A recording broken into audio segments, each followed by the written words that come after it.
Sebelum membahas contoh soal, kita ke pengertian distribusi sampling rata-rata.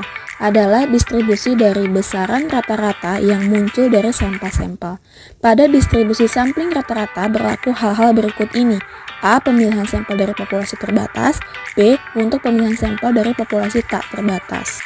Contoh soal, sebuah toko abadi makmur memiliki 5 karyawan tetap yaitu KLNNO dengan upah per jam dalam ribuan rupiah 23445. Jika upah yang diperoleh ini dianggap sebagai populasi, tentukan A. Rata-rata sampel dari 2 unsur, upah dari 2 karyawan, B. Rata-rata dari rata-rata sampel, C. Simpangan baku dari rata-rata sampel.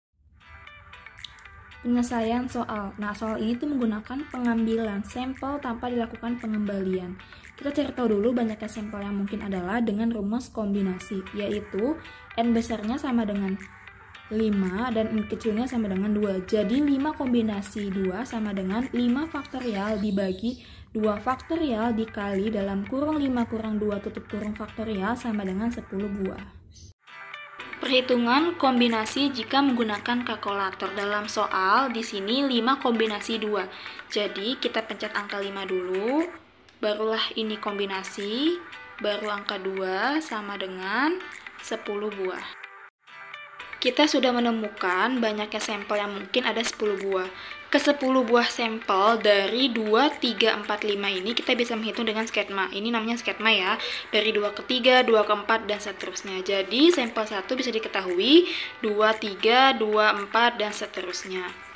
Lanjut mencari rata-rata sampel yang bagian A.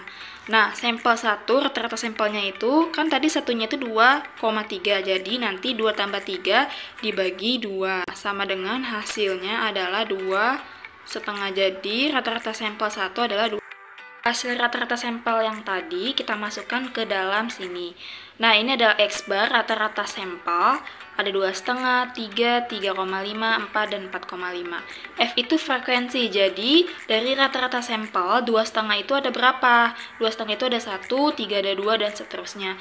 Probabilitas. Probabilitas itu dari frekuensi dibagi jumlah frekuensi. Jadi, 1 dibagi 10 sama dengan 0,1, dan seterusnya 2 bagi 10 sama dengan 0,2. Selanjutnya, rata-rata dari sampel rata-rata. Ini adalah lambang dari distribusi normal rata-rata. Sama dengan di jumlah seperti ini terus dibagi. Nah, jumlah ini adalah nilai upah per jamnya. Yang pertama itu nilainya kan 2 tambah seterusnya.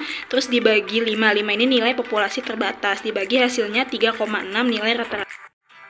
Bagian yang C, simpangan baku dari rata-rata sampel. Nah, ini adalah lambang simpangan baku, rumusnya di akar buka kurung 2 ini nilai upah per jam yang pertama dikurangin dengan 3,6 nilai dari distribusi normal rata-rata tutup kurung pangkat 2 ditambah seterusnya, caranya sama kayak tadi, terus dibagi 5. 5 ini nilai populasi terbatasnya. Dengan dihitung, hasilnya adalah 1,02.